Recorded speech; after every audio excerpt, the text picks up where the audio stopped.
Hello. Good morning, good afternoon, wherever you're watching us from. Welcome to today's BEPS webcast. We've been covering a lot of ground in these webcasts recently. A lot of things have happened here in the OECD and elsewhere. And we have the usual excellent team from the OECD Center for Tax Policy and Administration. It's going to be filling you in on all of the developments, where the BEPS project is right now, and where's it going. Without any further ado, thank you very much for bearing with us on the late start. I'm going to pass the floor right over immediately to Pascal Saint-Amans. Before I do, just remind you, please, you can enter your questions directly into the screen. You see there the space provided. You can also send an email. You see the email there. Follow us on Twitter. I'm going to hand the floor right over to Pascal. Thank you, Larry. Good morning, afternoon, evening to you all. A pleasure to be back. It's been some weeks that we have not updated you on the process and the progress on the BEPS project, and we're very happy to do so today with the whole team here to update you on the different work streams. To start with, though, I would like to give you some hints on the roadmap to delivery, because we now are moving towards the delivery mode. And we will give you the details on this road to delivery. But to start with, I would like to confirm that we have kept the crazy pace of delivery. We are on time to deliver in October. All the papers will be ready. And we are now moving to substantial agreement through the last compromises that need to be reached over the summer, so that the Committee on Fiscal Affairs be in a position to adopt the BEPS package at its meeting in September. You will see from the slides that we've been active and we have kept you busy with now an additional 7 discussion drafts published, with 6 public consultations held. And we recently, 2 weeks ago, held a Committee on Fiscal Affairs, which had an opportunity to discuss the state of play, to have an in-depth exchange of views on all the actions, together with the adoption of the package on the implementation of the country-by-country reporting, which was publicly issued earlier today. So the discussion included many countries, more than the 44 countries which initiated this project, as we had more than a dozen developing countries and other observers joining the discussion, together with international organizations and regional organizations like ATAF, African Tax Administration Forum, which did play a key role there. Another major step forward has been made in the Action 15. You remember that Action 15 provided for a feasibility survey of a multilateral instrument to streamline the implementation of the tax treaty-related BEPS measures. In Brisbane, at the G20, we reported that this was feasible. And as this was feasible, we're doing it. And we received a mandate from the G20 in February to start the process of this international conference, which we have called an ad hoc group, to negotiate the multilateral instrument. The first meeting was held on the 27th of May and was attended very largely. We have more than 83 countries which have expressed interest in joining this multilateral instrument negotiation. The first meeting, however, was purely procedural. It was about electing a chair and vice chairs. And I'm glad to report that Mr. Mike Williams from the UK, who's very well known by a large number of you, has been elected chair of the ad hoc group.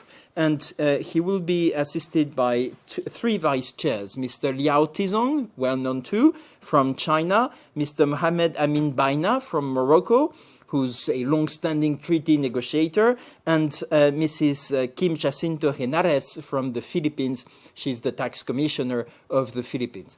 This group of people will now consult the whole group of countries interested in negotiating this agreement, and will come up with a proposal for a bureau, so that the first meeting of this ad hoc group, the first substantial meeting, will take place in November and will be prepared by the elected bureau. We have also invited a number of international organizations to join as observers. The UN, of course, the IMF, the World Bank, CIAT, ATAF, and other regional organizations which have been invited and are currently consulting to decide whether they will join, but we expect them to join. We have 83 countries which have joined, but we expect many more, as in a number of countries there are clearing processes to join. Some other countries have not yet realized this, and we aim at having around 100 countries when we start the substantial negotiation in November. The next steps towards delivery. The Committee on Fiscal Affairs has met a couple of weeks ago. And all the working parties which are doing the substantial work are meeting currently or will be meeting in the coming weeks and over the summer, so that the Committee on Fiscal Affairs, in its new configuration with more than 60 countries around the table, plus international organizations, will have to adopt around the 22nd, 23rd of September, the BEPS package, which will be made of an explanatory statement together with 15 reports, even though Marley is cheating a bit, because on transfer pricing we may have one report for 3 actions, but that will count for 15 reports anyway.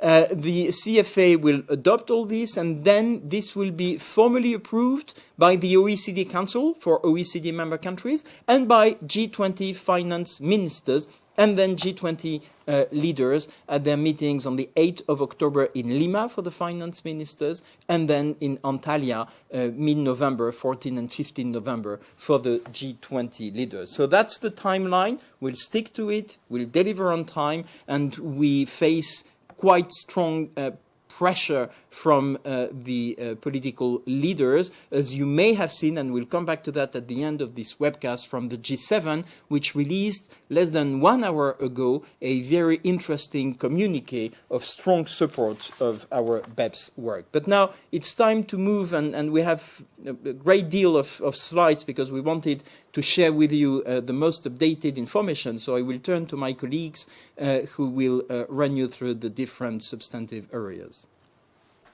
Pascal, thanks very much for that introduction. I'm going to immediately hand the floor over to Andrew Hickman, who is the head of the transfer pricing unit, and start explaining the key elements of the country-by-country implementation package, which has just been presented. Andrew.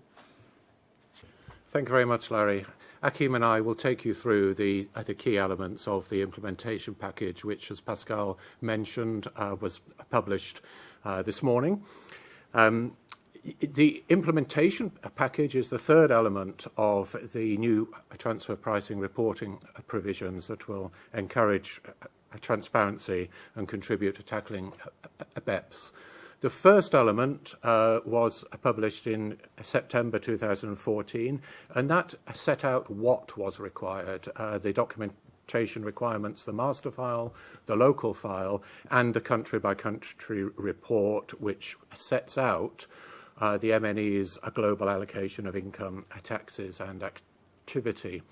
That was followed by the second element in February, which set out a commitment that countries make to confidentiality, consistency and appropriate use, and explained when the report was required, which taxpayers would have to file, and importantly, how the report would be made available.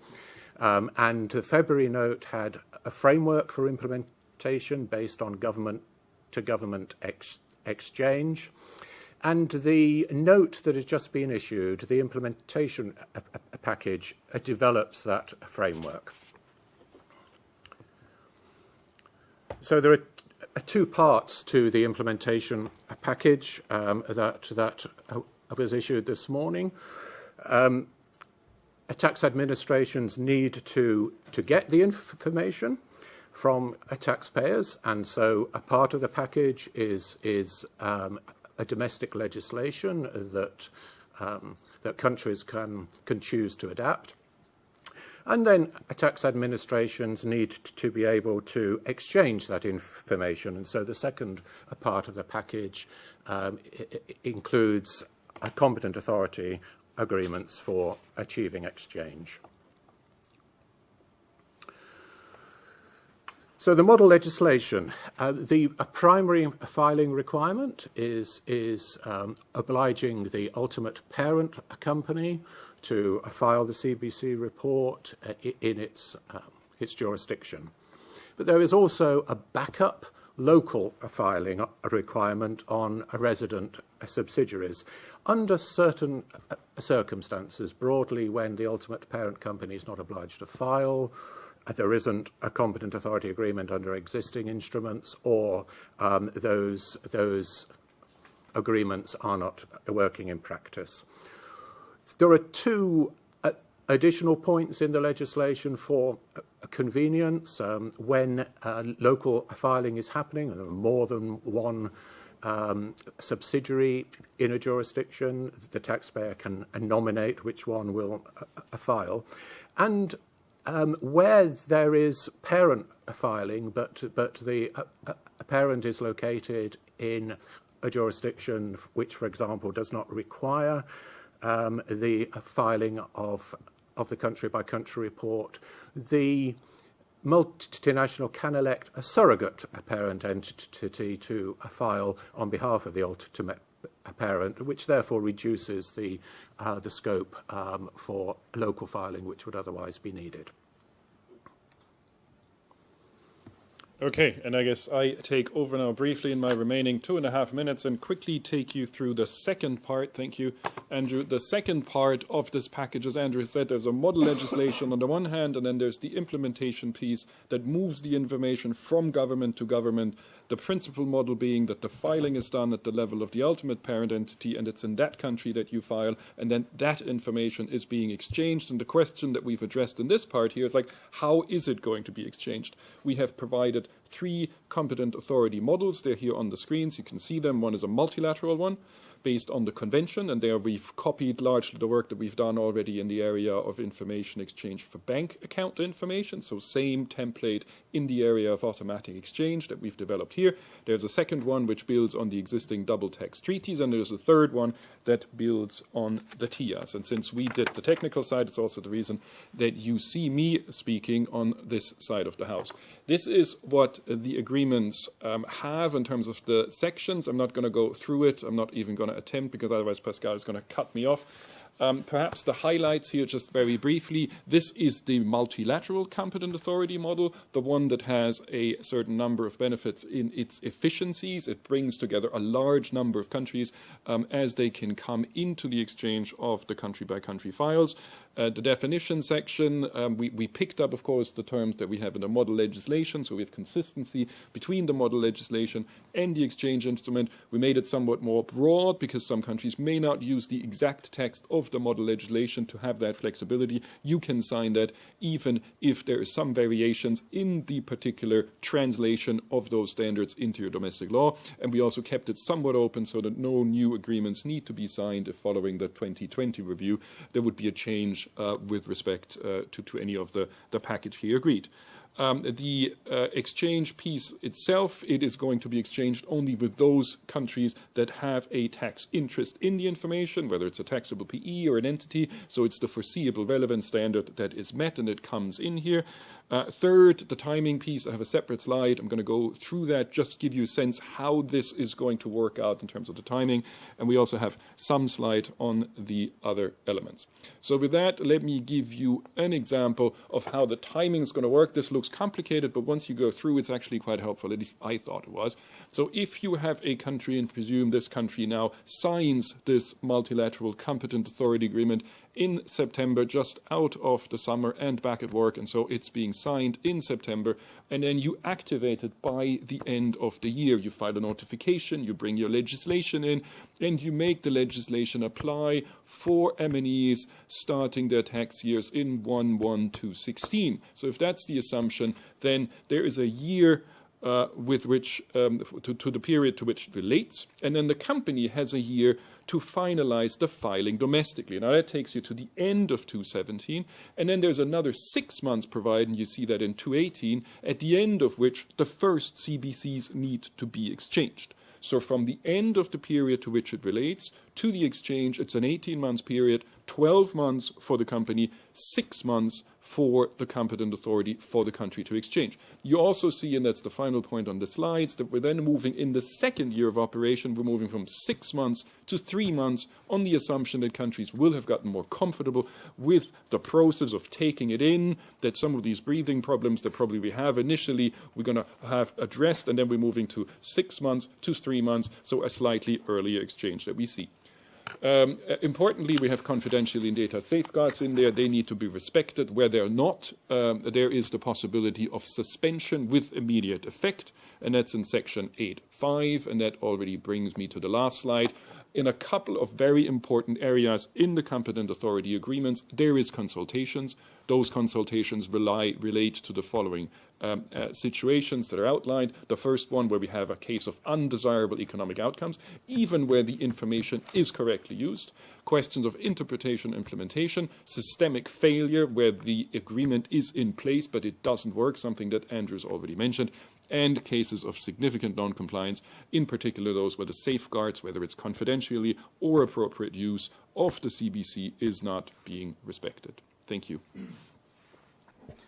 Thanks very much, Achim. Moving right on into the next area in the BEPS work stream, it's Action 11, establishing methodologies to collect and analyze data. That'll be David Bradbury, the head of the Tax Policy and Statistics Division. David.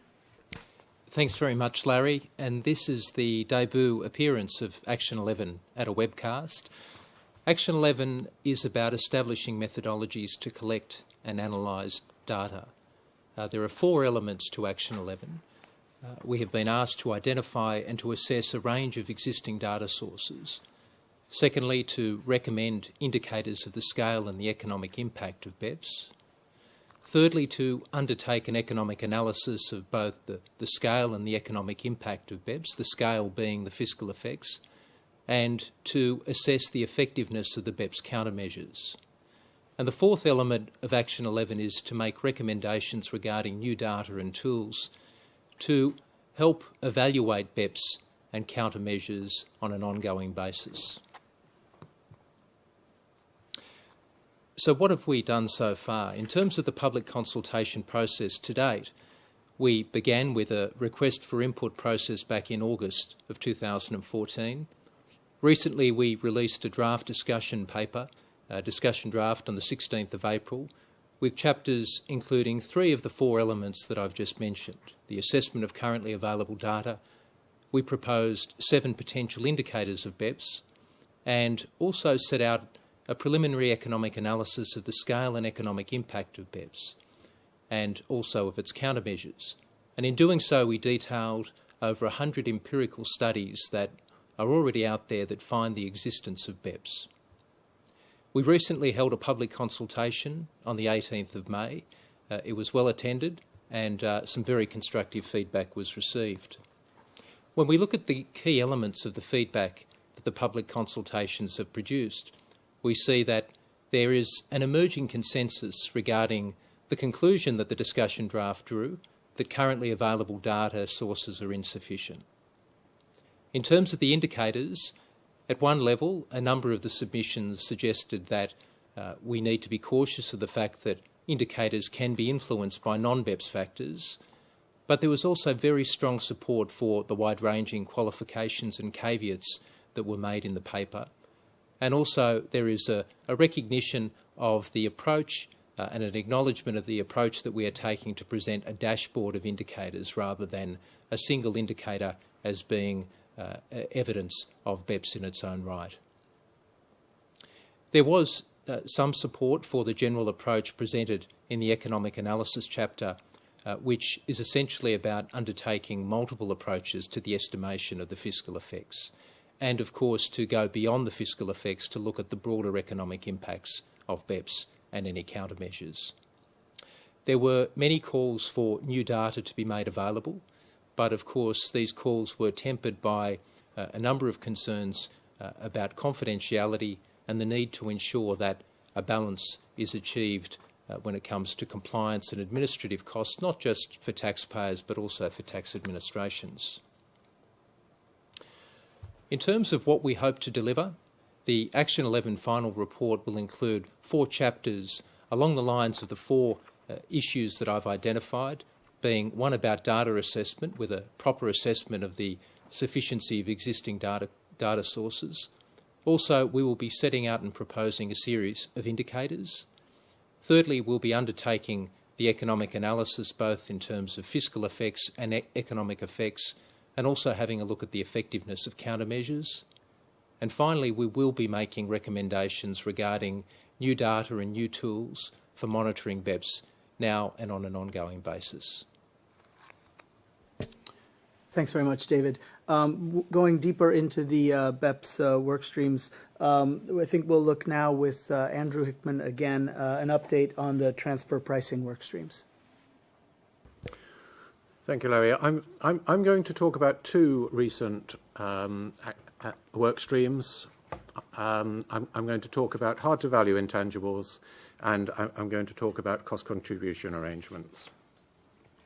So first of all, hard-to-value intangibles. This is the most recent of the discussion drafts, which was issued on the 4th of June, inviting your comments by the 18th of June. Hard-to-value intangibles represents one of the hardest issues in transfer pricing due to information asymmetry, and it gives rise to scope for mispricing.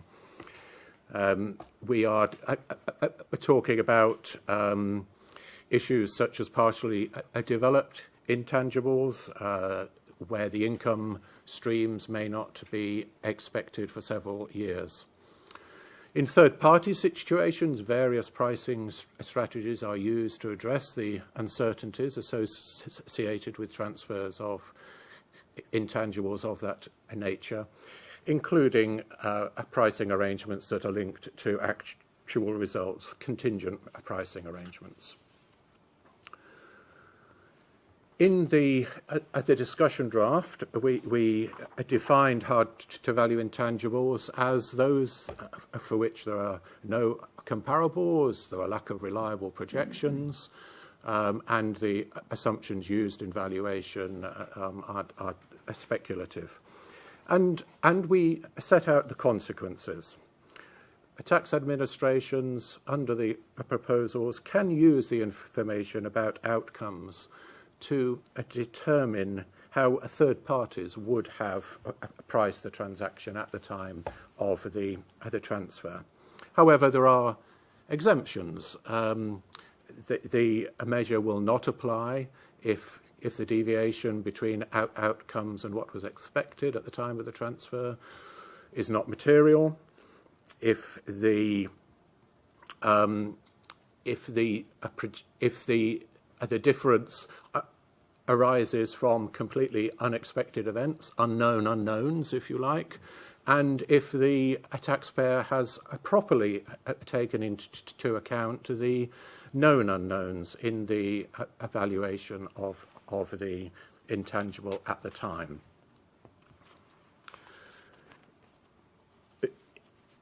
The approach to hard-to-value intangibles is seen as an important tool for tax administrations, but taxpayers may be concerned about the uncertainty, and we are looking in particular for comments from you on the exemptions and how to provide implementation guidance.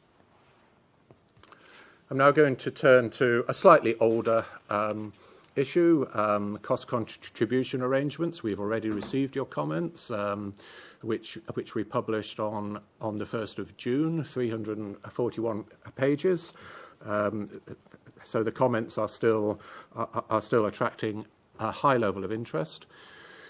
In this discussion draft, we propose more rigorous rules for cost contribution arrangements, including participants to have certain capability, and for contributions to be measured at value. And those contributions at value are both pre-existing contributions and also current contributions.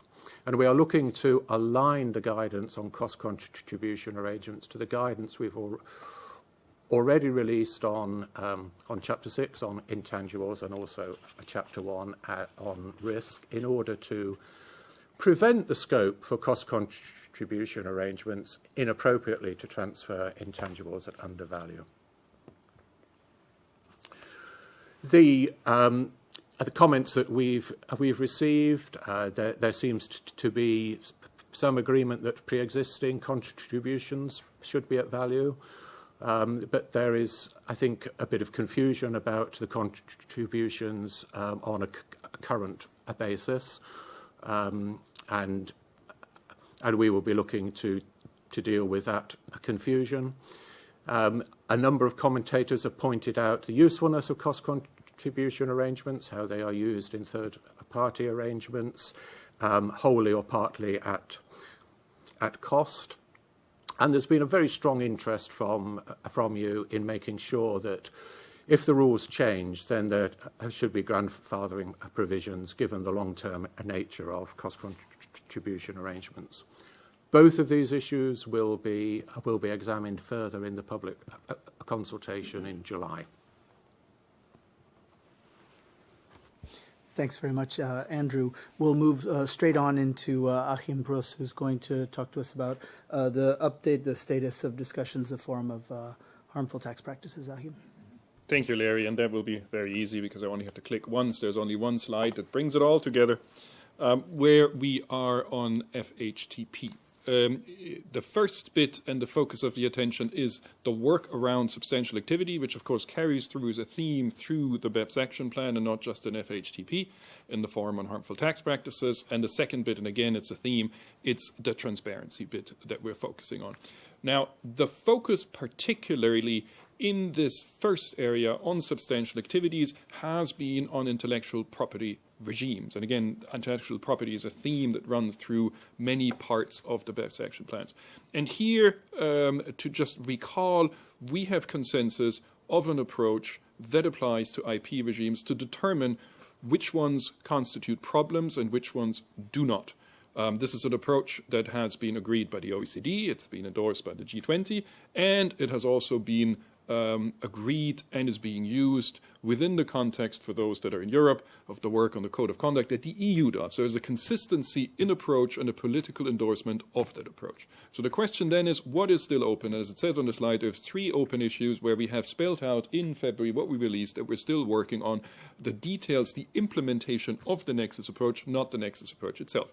One is tracking and tracing. The second is the precise definition of IP assets. And the third one is a question of safeguards. And as it says here, we're making very good progress on tracking and tracing. We've got a lot of input, very useful input from industry about what is possible, where you have situations which will be frequent, where a company, especially, for instance, in the pharmaceutical sector, but in other high-tech areas, of course, has a whole portfolio of IP assets, and in its internal tracking system doesn't track to an individual patent or some other form of IP assets. And so I think we are moving towards something where we're making very good progress that I think brings together the demands of governments of having something that is reliable, but at the same time something that is doable for business as we move into the Nexus approach. I think we're making also very good progress on what is a IP asset, where it's clear trademarks are out and patents are in, but things that are substantially similar to patents,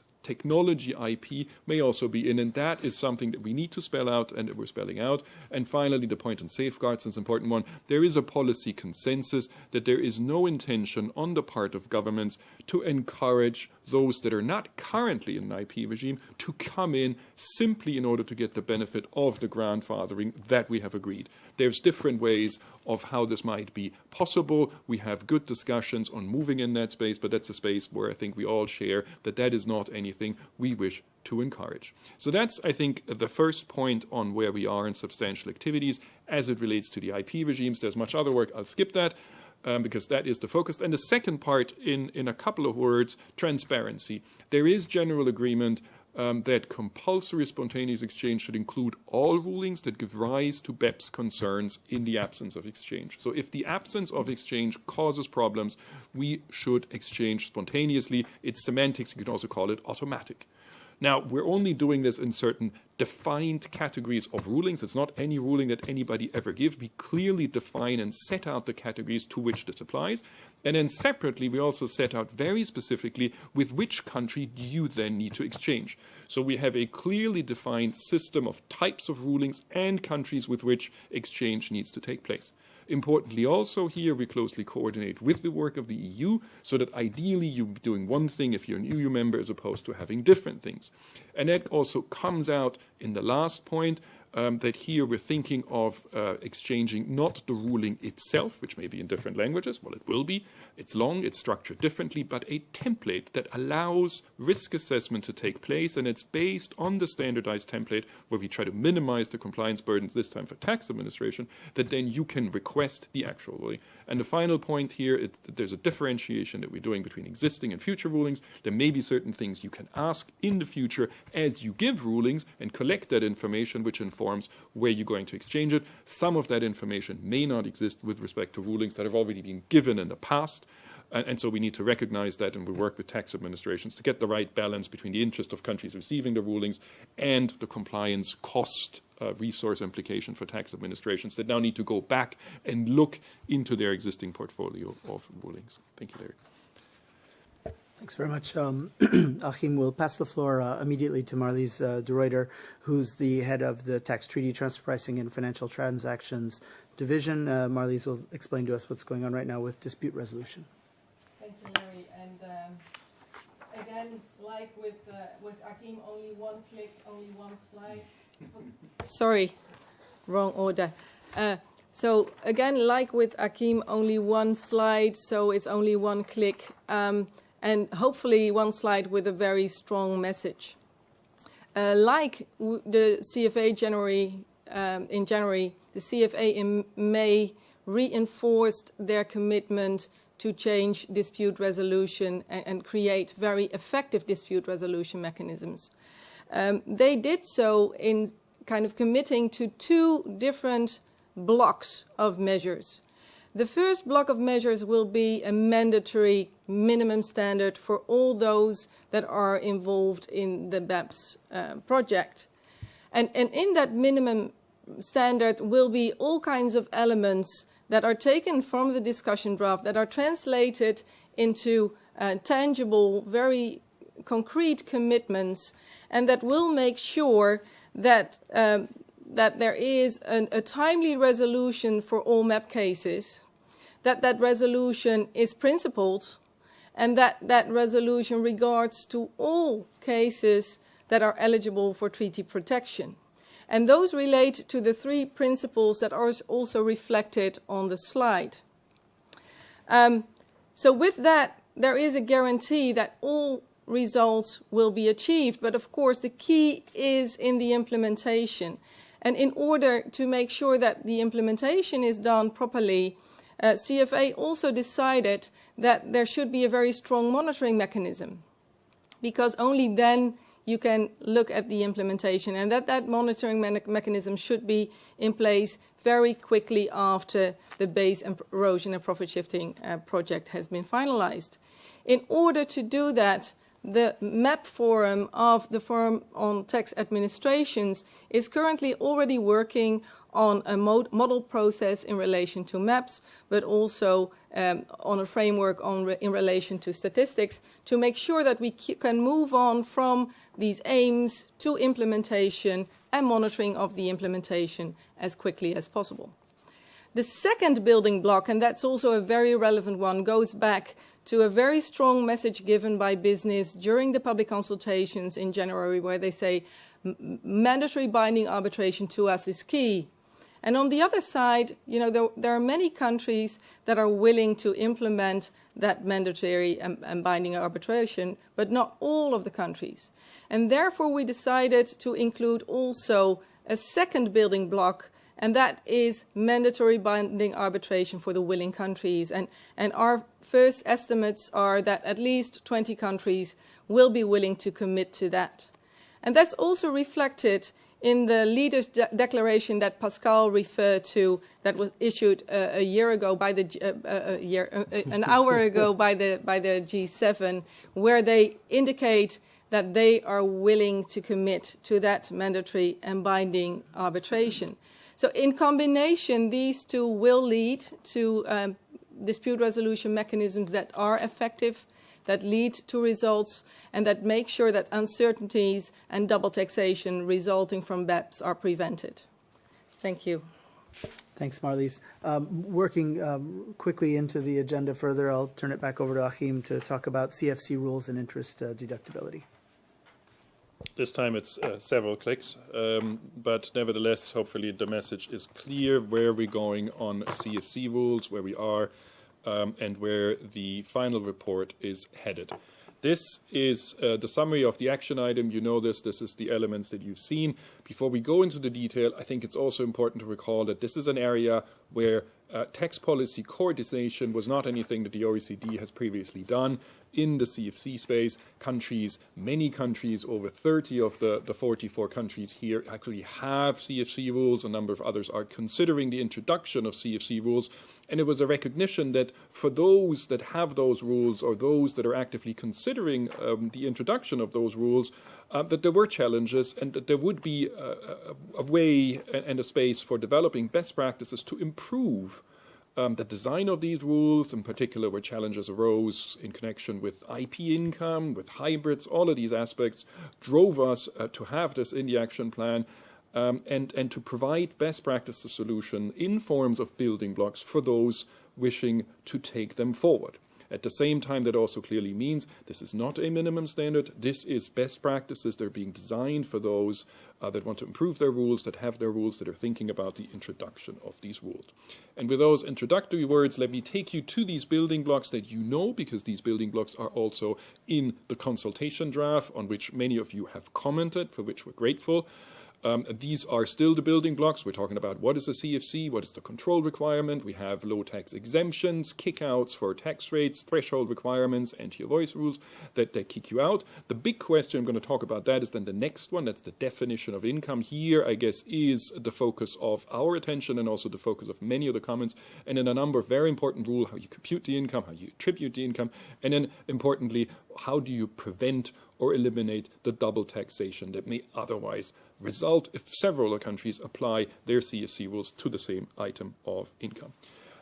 So I guess moving then to the definition of the income, where we have gotten a lot of comments, very much appreciated, and we're reflecting on how we can respond to many of the comments that we have received, in particular, not only, but in particular in this space.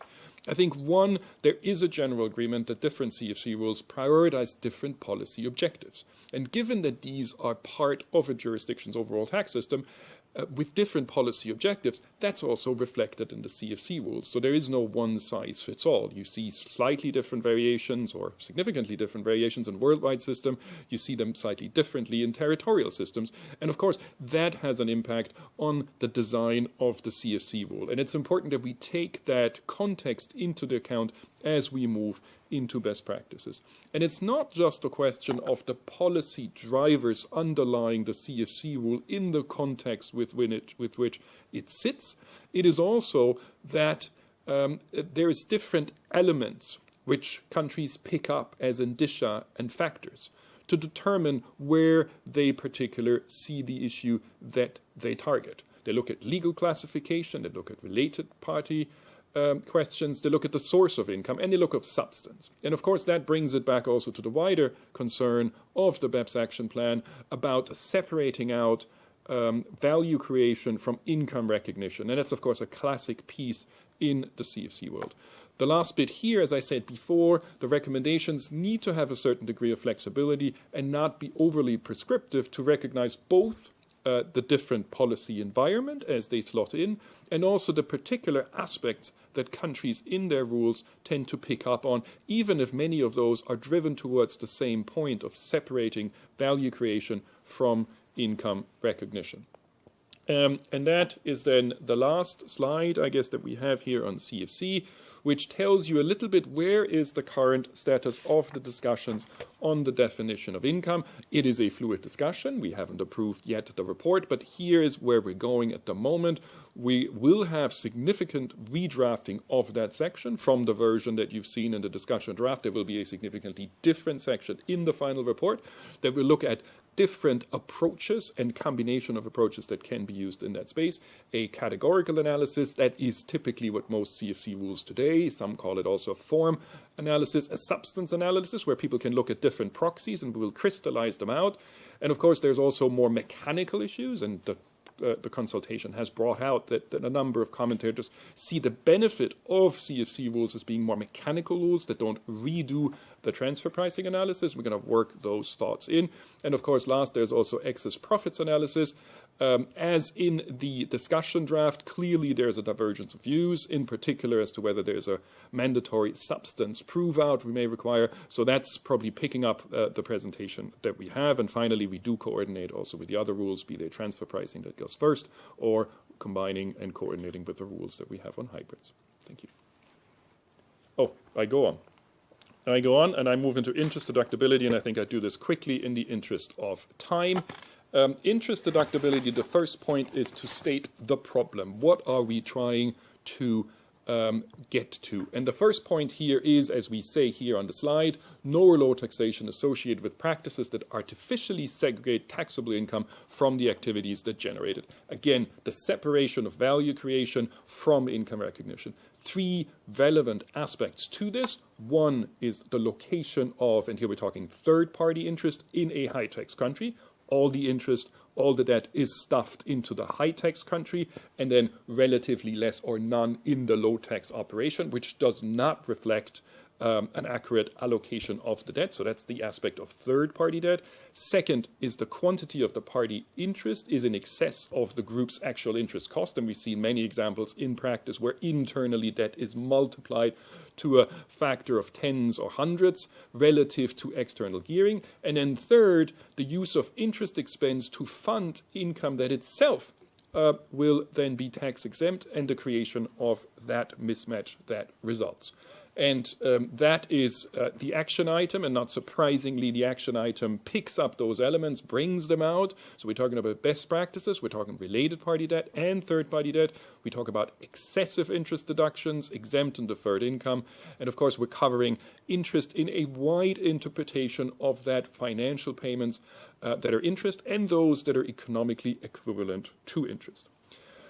So this was where we were at the public consultation. We looked at group-wide rules, we looked at fixed ratio rules, we looked at combination of these twos, and we also looked at targeted rules. And I'm now going to show you where we are in the discussions right now. We are looking at a combination. We are looking at an approach that starts with a fixed ratio rule that is combined with a group ratio rule that has an optional de minimis threshold that kicks out the low-risk entities, also reduces compliance costs. That's a big chunk of the population. It has an optional carry forward to disallowed interest. And finally, there are targeted rules to support these general rules and address specific rules. And I'm going to very quickly just run you through the key bits of what I've just shown you. The fixed ratio rule, the primary rule. It's an EBITDA-based rule.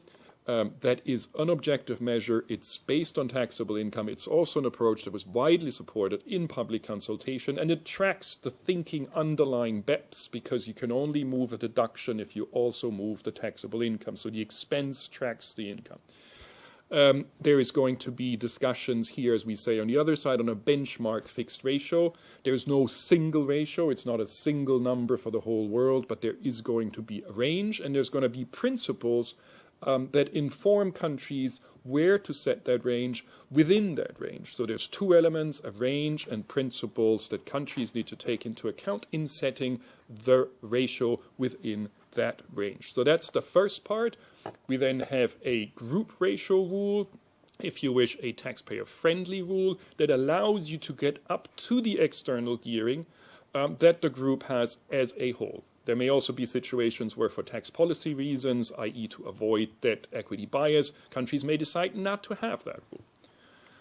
Then there's going to be an optional de minimis monetary threshold to remove low risk entity, takes out a big part of the population, takes out the small risk, makes the rule more focused. There's going to be an optional carry forward of disallowed interest or unused capacity, the idea being we recognize EBITDA more than assets probably creates a certain degree of volatility. In order to shelter companies from the effects of that volatility, we have an optional carry forward. And then finally, we have targeted rules to support the general rules and to address specific risks. What do we mean by that? Rules that are specifically targeted to avoid getting around whatever the ratio is in the fixed ratio. Rules that get around the particular group ratio rules. For instance, it's based on control. There may be things companies could do with related parties. So it brings that in. And then, of course, finally, it also recognizes that financial institutions are in a particular situation. So where we put on a marker and need to think about what the best rule and the rule is that is best targeted to that area. Just to recap, of course, our rule is based on net interest expense. It's typically not something that financial institutions has. So this is a very quick rundown, hopefully still within the time, about the relevant rule on where we are on interest. Thank you. Thanks very much, Achim. I'm going to turn the floor immediately over to Marlies again for a discussion of treaty abuse. Thank you, Larry. And I'm going to try to be very, very quick because we're behind time. Treaty abuse was a September 2014 deliverable. In the report, it indicated a couple of open issues: implementation of the minimum standard, precise contents of the provisions, but also policy considerations in relation to investment funds. On the minimum standard, as you will see on the screen, there are some very complex questions that are raised that are important. CFA discussed them in May. And the main issue is, of course, to find a balance between the flexibility in the approach, because we have different ways you can meet the minimum standard, but also the obligation that is necessary. So how do two parties meet each other? And the CFA had a very good discussion about that and reached some very important conclusions. The second issue is in relation to the model provisions and the clarification on that. We had a discussion draft in November. There needed to be made some specifications, and we issued a new discussion draft with these specifications, including commentary, on the 22nd of May. That revised discussion draft has a couple of very important points in them. First of all, it includes a proposal for a simplified limitation on benefits provision. That was a request from countries, and that has been included, but it's also been concluded that that can only be used in combination with a principal purpose test and not only with a conduit financing rule. The second thing in there is that about the way the limitation on benefits rule is presented. And as you will see, you will find the elements in the provision, but the detailed, both kind of the more expensive and simplified provisions are in the commentary. Third of all, and I think that is a very important novelty, two proposals are included for new treaty provisions dealing with special tax regimes, but also with changes made to domestic legislation after a treaty has been concluded. And these are two very important new provisions on which comments are invited. And then, of course, there are more clarifications, more rules in relation to what we already drafted, and also on those comments are requested. In relation to treaty entitlement of CIV and non-CIV funds, so what you see is that we said that no additional changes are necessary in relation to CIV funds. On real estate investment trusts, we say we need to go back to the 2008 report, and that needs to be included in the provisions. For the rest, we think we're also okay there. But what we also recognize is that implementation is of key importance, and therefore we refer to the TRACE project where that implementation needs to be facilitated.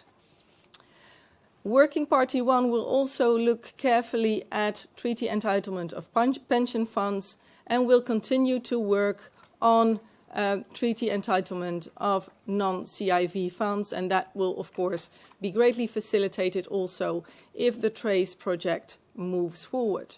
So that will be done after September 2015. So that's, I think, the most important message to give in relation to treaty abuse, and I would like to move on immediately to the artificial avoidance of the PE status, also a very important action point in relation to treaties. We had an earlier discussion draft at the end of last year, and there we had 850 pages of comments, a lot of interest from business on this, public consultation in January. And after that, we reviewed the options and narrowed them down for a public consultation draft issued on the 15th of May. I think the most important messages there is that for commissioner arrangements, we took kind of one proposal that business found least objectionable. And there what we try to do is to move away from the more formal kind of conditions that are there now and that are easily circumvented to more material tests that make sure that not just by making sure that there's a rubber stamping done in the principal country, you can make sure you don't have a PE. So there I think we're moving to a more material kind of notion and we're inviting comments on that. When you're talking about the specific activity exemption, we also listened to kind of the comments by business. Also for that, they had a kind of an option that they found least objectionable, and we took that. That will mean that for all those exemptions, there will be a condition that these are preparatory and auxiliary in character. There will also be a new paragraph added in relation to a fragmentation of activities. On splitting up of contracts, we decided that kind of giving an example in the principal purpose test would be sufficient. There was a decision made not to do anything in relation to insurance. And one point I would like to stress is that in January, a lot of comments were made that we should do something and provide more clarity on profit attribution to PEs. We recognize that that needs to be done. We recognize that that needs to be done in a fashion that provides quality and that we couldn't do that before September. That's why that will be done as a follow-up project after September. But we will do that before the end of 2016 when also the multilateral convention negotiations should be finalized, in which the PE provisions, of course, will play a relevant role. So I think those are the most important things. Also included our detailed commentary, and we are looking very much forward to the comments from business and other stakeholders on these issues. Thanks very much, Marlies. We're going to hand the floor over to Pascal, having worked through all the work streams, and now talk about the post-BEPS agenda. Thank you, Larry. Quickly, so that Microphone. Thank you, Larry, and quickly so that we have some time for the questions. On the post-BEPS agenda, as we are already turning our mind to the post-BEPS environment, what shall we be doing? Certainly not establishing new rules or a new set of comprehensive rules as we are doing it now. But first, we'll have to complete the work to achieve the objectives of the work. And there are a few leftovers, as we have mentioned earlier, and we'll have in 2016 to make sure that we complete that work. The second block of the post-BEPS environment is about monitoring. Monitoring what will happen in terms of legislation, in terms of tax administration, in terms of behavior of taxpayers. This good intelligence that we should get from this monitoring should feed the policy makers and the tax administrations in terms of having the right focus on the right issues. And the third element is, of course, very much linked with that, is to make sure that we have a principled implementation of the standards that we are developing. They should be administered properly, and this is a key issue for developing countries in particular. And of course, we should limit the cost of compliance for businesses. So we always need to be on the riser's edge in terms of having the right balance there and assistance in terms of implementation for developing countries, but also for G20 and the OECD countries will be key, and thus that will feed a monitoring mechanism with, in some cases, a reporting to the G20 on what has happened following the adoption of the 15 BEPS actions. One of the key principles for the post-BEPS environment relates to inclusiveness. We have heard repeatedly the desire from developing countries to join the process. Many of them have already joined the process. We have established many regional networks, groups, so that the outputs would be influenced by the comments made by developing countries. But we need to go a step further, and I think that the post-BEPS environment will give us a great opportunity to do so. You may remember back in 2009, when the standard on exchange of information was adopted, we created the Global Forum with now 127 jurisdictions on an equal footing. And for BEPS, even though it's much more complicated in terms of environment, in terms of work streams, there are some minimum standards, there are also some best practices, and so, but there we should definitely level the playing field and give an opportunity to all the countries across the world to be on an equal footing in the implementation, in the monitoring, and then in building up the standards. So these two principles will certainly guide the Committee on Fiscal Affairs, the G20, and developing countries when establishing the post-BEPS environment. Pascal, thanks very much for that. We're going to go directly into the questions now. You'll find in the slides some further information on the next steps, including those on filing comments for the discussion drafts and the public consultations. You'll find that in the slides. You'll find that on the website. I think we'll go straight into the questions, if that's okay with our panel here. How about a first one? We've had quite a number of questions, but one that seems to have popped up a few times is on Action 11. Maybe I'll throw that one to Pascal. How will the indicators that are being developed under Action 11 on the scale and the economic impact of BEPS actually be used? And could you maybe elaborate on that a little bit? Thank you, Larry. David Bradbury is not able to respond to the question, and he should, but he cannot because he's currently attending Working Party 2, which is discussing these. So it's hard to respond as the discussion is going on. For sure, we are developing a number of indicators, and we will limit, of course, the data collection in terms of additional compliant costs for businesses. But it's clear that there is a need for some data. So Working Party 2 is currently examining that, and what will matter in the future is that we will have these few indicators that will give us a sense of direction.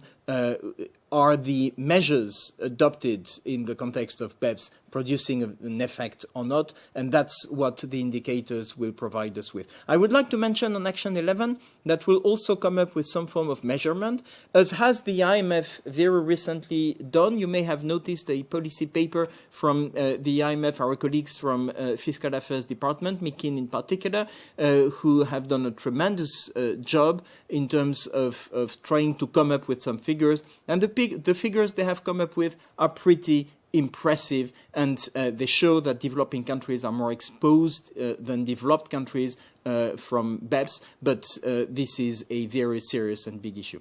I would like, Larry, if I may, just draw your attention on the fact that we've skipped a few slides that we'll make available on the webcast and on the website further on. It's about the immediate next steps. There will be some consultations, so maybe Marty should say a few words about that. And also, you will find the most recent communique from the G7 summit, which was released a few hours ago, and you will see some keywords there. The first paragraph, I think, expressed very strong support for BEPS, for effective implementation, for targeting monitoring, which I think reflects That's what we've described in terms of post-BEPS environment. But you also have the support for developing countries. And finally, a very interesting statement from the G7 on binding mandatory arbitration as a goalpost. And we expect a number of countries joining the G7 countries there, even though all the others who don't feel like joining this group of countries on arbitration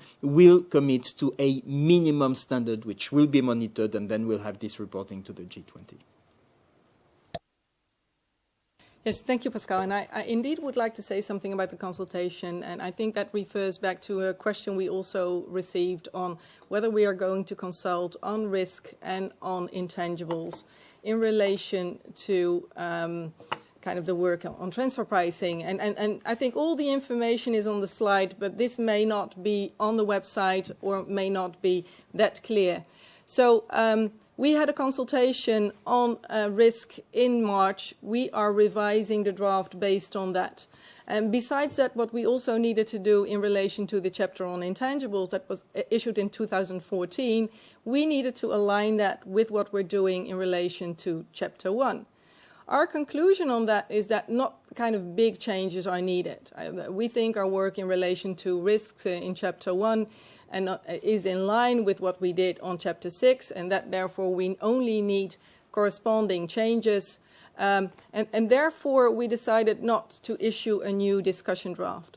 What we will be doing is that during the public consultation on July 6 and 7, we will give a presentation, a PowerPoint presentation, indicating what the most important developments are in relation to these two issues and how we have taken account of the comments made by business in relation to these two issues, so that kind of the commentators know what kind of has resulted from their kind of very helpful comments in the public consultations. Thanks very much, Marlies. Looking at some of the other questions that have come through, I see one here about a topical item from today, which was the release of the implementation package on the country-by-country reporting. Given that that's been released today, are there other elements of country-by-country reporting still to come to be released later this year as part of the final? Pascal has mentioned there's a report on each item. Well, the answer, Larry, is no. You now have the whole package. We have noticed in the afternoon a number of comments, pretty angry comments, saying that we have not responded to the call from the G8 and that the OECD would change the goalpost here. Well, we take all the comments as they are and we'll look into that. But be assured that what has been agreed by more than 60 countries. And I can tell you that ATAF and some African countries in the last round of discussion at the CFA a couple of weeks ago made a number of comments which have been incorporated in the draft, and this draft reflects the common understanding and agreement among all these countries. We do think that this is a game changer in terms of transparency for tax administrations. We fully recognize that it's not for public use.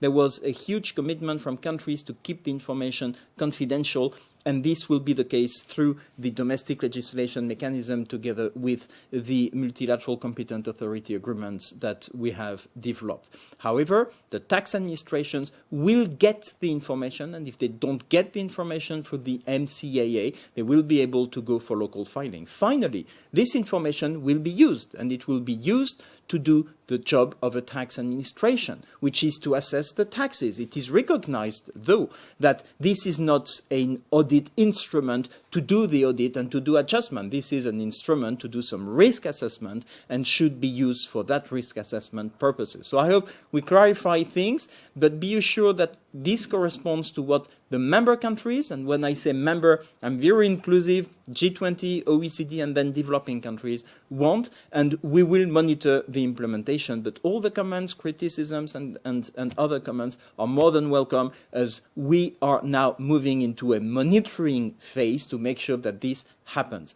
This game changer, I think, will have a massive impact on behavior of taxpayers and hopefully on tax administrations as well. Thank you. Thanks very much, Pascal. There are quite a few questions coming in on CFCs and the CFC rules. So I'll put this one to Achim. What form will the output on CFC rules take? Is it a minimum standard? You mentioned this before you talked to it, or a primary, secondary rule? And you might maybe going further, how's the CFC work being coordinated with other work on BEPS?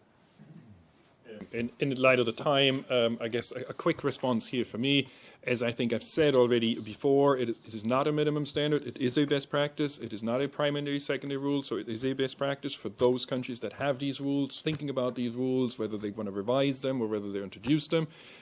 In the second part of the question, we are coordinating very closely with Marlies here on my right and Andrew with the area of transfer pricing, for instance, but not only with transfer pricing, we're also coordinating with the work of the hybrids so that the piece that comes together actually makes sense, not just as an action item, but also as a whole.